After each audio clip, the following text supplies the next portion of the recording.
আসসালামু আলাইকুম সবাইকে। আমি মোহাম্মদ সানহাত, জাপানিজ বাংলা একাডেমির পক্ষ থেকে।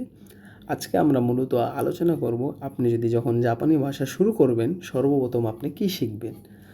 সোজা কথায়, আমরা যখন বাংলা ভাষা শুরু করি বা বাংলা ভাষা শিখছি আর কি, আমরা শুরুতে কী শিখছি? সর্বপ্রথম স্বরবর্ণ, ব্যঞ্জনবর্ণ, রাইট?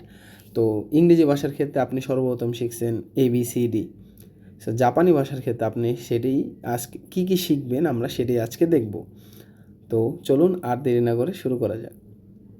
তো আপনি যদি চিন্তা করেন, বাংলা ভাষার সাথে আপনি শুরুতে শিখছেন স্বরবর্ণ, ব্যঞ্জনবর্ণ, এই দুইটা মানে রাইটিং সিস্টেমের মাধ্যমেই তো আপনি বাংলা ভাষা লিখতেন আর কি। আমরা সবাই লিখি আর কি, যে স্বরবর্ণ আর ব্যঞ্জনবর্ণ ইউজ করে আমরা বাংলা ভাষা লিখি। জাপানি ভাষার ক্ষেত্রে আপনার এরকম রয়েছে তিনটা পদ্ধতি। মূলত আপনি ইউজ করবেন হিরাগানা, কাতাকানা আর কাঞ্জি। হিরাগানা, কাতাকানা, কাঞ্জি মূলত ইউজ করে জাপানি ভাষা লেখা হয়, আর আমাদের বাংলা ভাষার ক্ষেত্রে ইউজ করা হয় স্বরবর্ণ আর ব্যঞ্জনবর্ণ। তো আজকে আমরা মূলত দেখব যে হিরাগানা, কাতাকানা কি, হিরাগানা কখন ইউজ হয়, কাতাকানা কখন ইউজ হয়, আর কাঞ্জি কখন ইউজ হয়। তো শুরুতেই আমরা দেখব যে হিরাগানা কি। হিরাগানা হলো আপনার জাপানি ভাষার সবচেয়ে মৌলিক এবং প্রথম অ্যালফাবেট। মানে যারা আপনারা নতুন জাপানি ভাষা শিখবেন, আপনি সর্বপ্রথম শিখবেন হলো হিরাগানা। তো হিরাগানায় আপনার মূলত অক্ষর রয়েছে 46টা, প্রায় 46টার মতো আপনার হিরাগানায় অক্ষর রয়েছে। আর হিরাগানা দিয়েই মূলত জাপানি শব্দ আর জাপানি শব্দ, বাক্য সব কিছু লেখা হয়। মূলত জাপানি ভাষার সব কিছুই লেখা হয় হিরাগানা দিয়ে। আপনি যদি চিন্তা করেন, জাপানি ভাষায় যে কোনো শব্দ ধরেন হিরাগানা দিয়ে লেখা যায়। তো এখানে 5টা উদাহরণ দেওয়া আছে, 5টা অ্যালফাবেট দেওয়া আছে, যেমন আ, ই, উ, এ, ও, এরকম প্রায় আপনার হিরাগানা প্রায় আপনি 46টা শিখবেন। এটা সিমিলার, আপনি ধরেন চিন্তা করেন স্বরবর্ণ ব্যঞ্জনবর্ণ শিখতেছেন আর কি। হিরাগানা, তো এটা মাথায় রাখবেন যে হিরাগানা দ্বারা মূলত জাপানি শব্দ লেখা হয়, আর সর্বপ্রথম আপনি হিরাগানাই শিখবেন। আর হিরাগানা মোট 46টি। এর পরবর্তীতে আসে কাতাকানা। কাতাকানা কি?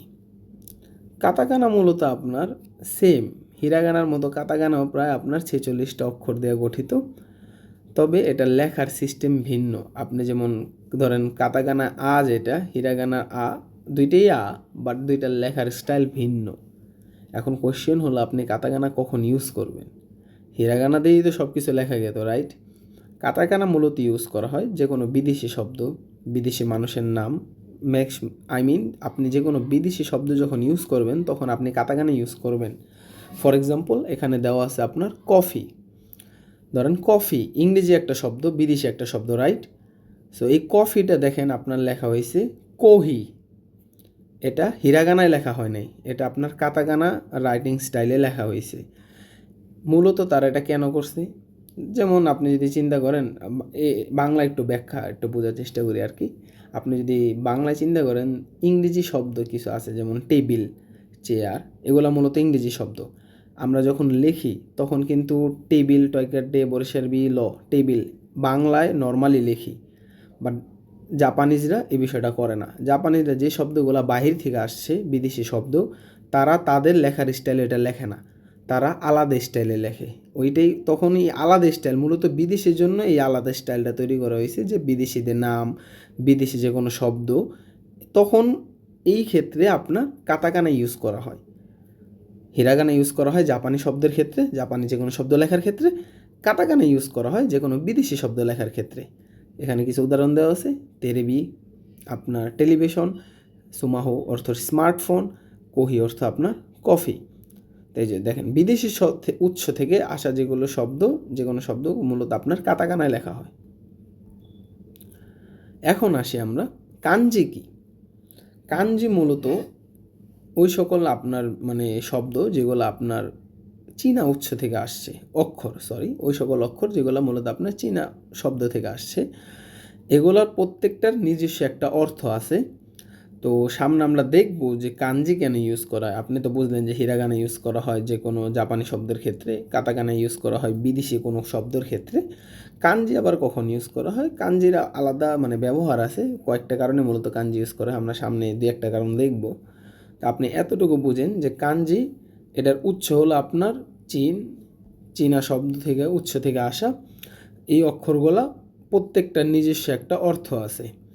যেমন ধরেন ইয়ামা, এটা হলো প্রথমটা, এখানে আমরা 3-4টা উদাহরণ দিয়েছি। ইয়ামা অর্থ পাহাড়, খাওয়া অর্থ নদী, হিত অর্থ মানুষ, হি অর্থ দিন। এখানে 4টা উদাহরণে দিয়েছি আর কি। সামনে আমরা শিখবো আস্তে আস্তে, বাট আপনি এতটুকু আইডিয়া রাখেন, কাঞ্জি মূলত চীনা উৎস থেকে আসা অক্ষর, এগুলোর প্রত্যেকটা নিজস্ব একটা অর্থ আছে। এখন হালকা করে আমরা একটু দেখি কাঞ্জিটা মূলত ব্যবহার করা হয় কেন। ঠিক আছে, মূলত দেখেন একটা শব্দর 2-3টা অর্থ হইতে পারে। আপনি যদি এখানে দেখেন জাপানি শব্দ হাসি, হাসি শব্দের অর্থ আছে আপনার ব্রিজ, মানে সেতু। আবার হাসি শব্দের অর্থ চপস্টিক, ওই যে জাপানিজরা যেটা দেয় আর খায় আর কি, চপস্টিক ইউজ করে, নুডলস খায় আর কি তারা।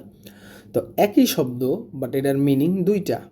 তা আপনি যদি হাসি ইউজ করেন, 2টার হিরাগানা দিয়ে যদি বাক্যটা লিখতেন, তো এখানে একটা কনফিউশন ক্রিয়েট হয়ে যেত যে হাসি দ্বারা আপনি ব্রিজ বুঝাইছেন না চপস্টিক বুঝাইছেন।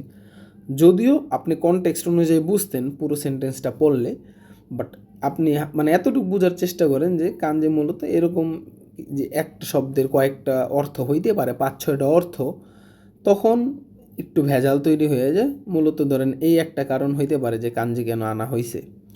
দ্বিতীয়ত ধরেন কাঞ্জি মূলত আপনার ইউজ করা হয় একটা লেখাকে ছোট করার জন্য। ধরেন ইয়ামা, দেখেন এখানে 2-3টে অ্যালফাবেট ইউজ করা হয়েছে, এখানে আপনি একটা অক্ষর দিয়ে ইয়ামাটা প্রকাশ করা পারলেন। খাওয়া, এটা আপনি প্রকাশ করা পারলেন এই একটা অক্ষর দ্বারা। কুরুমা, কুরুমা অর্থ গাড়ি, এই কুরুমা এত বড় ওয়ার্ডটার আপনি একটা অক্ষর দ্বারা প্রকাশ করলেন। সেটাই খাওয়া, এখানে 2টা অক্ষর, এটা প্রকাশ করলেন একটা অক্ষর দ্বারা, 2টা অক্ষর একটা অক্ষর। এরকম মূলত কাঞ্জি এই এগুলো জাস্ট বোঝানোর জন্য মূলত কাঞ্জি তারা ইউজ করে। মানে মূলত আমরা যদি কারণ খুঁজতে চাই, এরকম কয়েকটা কারণ দেখানো যাইতে পারে তারা মূলত কেন কাঞ্জি ইউজ করে। তারা লেখাটাকে ছোট করার জন্য, কনফিউশন দূর করার জন্য, লেখাটাকে আরও সৌন্দর্য বাড়ানোর জন্য, প্লাস আপনার মূলত যখন কাঞ্জি মানে আপনি যখন লিখবেন, তো একটা সেন্টেন্স শেষ হয়েছে সহজে বোঝার জন্য তারা মূলত এটাও যদি একটা মানে বিষয় হইতে পারে যে কাঞ্জি ইউজ করা হয় একটা সেন্টেন্স এন্ডিং বোঝার জন্য, নতুন একটা বাক্য শুরু হয়েছে, এরকম বেশ কয়েকটা কারণ থাকতে পারে। আপনি যদি মানে যদি বলা হয় আর কি যে কী কী কারণে তারা কাঞ্জি ইউজ করা হয়। যাই হোক, আমরা সামনে আস্তে আস্তে কাঞ্জি দেখব, কয়েকটা দেখলে মূলত আপনার আইডিয়া হয়ে যাবে। আপাতত এতটুকু বোঝেন যে কাঞ্জি ইউজ করা হয় একটা লেখাকে ছোট করার জন্য আর কনফিউশন দূর করার জন্য, যে কয়েকটা শব্দ একই অর্থ প্রকাশ করলে তখন একটু ভেজাল তৈরি হয়ে যায়, যাতে এই কনফিউশনটা তৈরি না হয়। ঠিক আছে, তো জাপানি ভাষায় প্রায় আপনি যদি কাউন্ট করেন প্রায় 50,000 থেকে 80,000-এর মতো কাঞ্জি রয়েছে। 50,000 to 80,000, অনেকগুলা। বাট N5 লেভেলে আপনি যে প্রথম যে লেভেলটা শিখবেন জাপানি ভাষার শুরুর লেভেল, ওই লেভেলে আপনাকে শেখানো হবে 120টার মতো কাঞ্জি। আর দৈনন্দিন কথাবার্তায় প্রায় আপনার 2,500-এর মতো কাঞ্জি লাগে। আপনি N5 থেকে N1 পর্যন্ত প্রায় 2,500-এর মতো কাঞ্জি শিখবেন, এটাই এনাফ, এর বেশি লাগে না। এগুলো দ্বারাই আপনার আজীবন কাটাই দিতে পারবেন ইজিলি। সো টেনশন নেওয়ার কিছু নাই। 50,000, 70,000, 80,000 কাঞ্জি শিখতে হবে না, 2,500 কাঞ্জি শিখলেই এনাফ। তা আপনি শুরুতে কি শিখবেন? আমি যদি শর্টকাটে বলি, আপনি শুরুতে শিখবেন হিরাগানা। সর্বপ্রথম আপনি শিখবেন হিরাগানা। হিরাগানা প্রায় 46টা অ্যালফাবেট আছে। আমরা দেখব যে কীভাবে 46টা অ্যালফাবেট লিখতে হয়। এর পরবর্তী আপনি শিখবেন কাতাকানা। আর হিরাগানা কাতাকানা যখন আপনি দক্ষ হয়ে যাবেন, কিছু শব্দ মুখস্থ করা শিখবেন, প্লাস কিছু গ্রামার লেসন শিখবেন, তখন একটা পর্যায়ে কিছু দায়িত্বে আসার পর আপনি শিখবেন কাঞ্জি, যে এই শব্দগুলোকে এই ছোটো করে এভাবে লেখা যায়। সো তখন আপনি কাঞ্জিও শিখবেন। ঠিক আছে,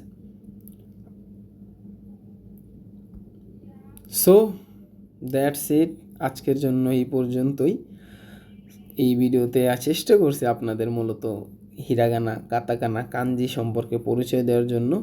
তো পরবর্তী ভিডিও থেকে আমরা ইনশাল্লাহ শুরু করব যে হিরাগানা কীভাবে লিখতে হয়।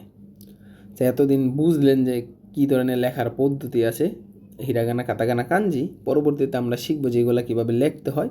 এগুলা লেখা শেষ হওয়ার পর আমরা শিখব যে গ্রামার লেসনে ঢুকবো আর ভোকাবুলারি মুখস্থ করা শুরু করব।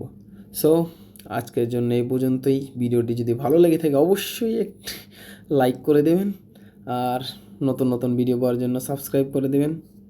আল্লাহ হাফেজ।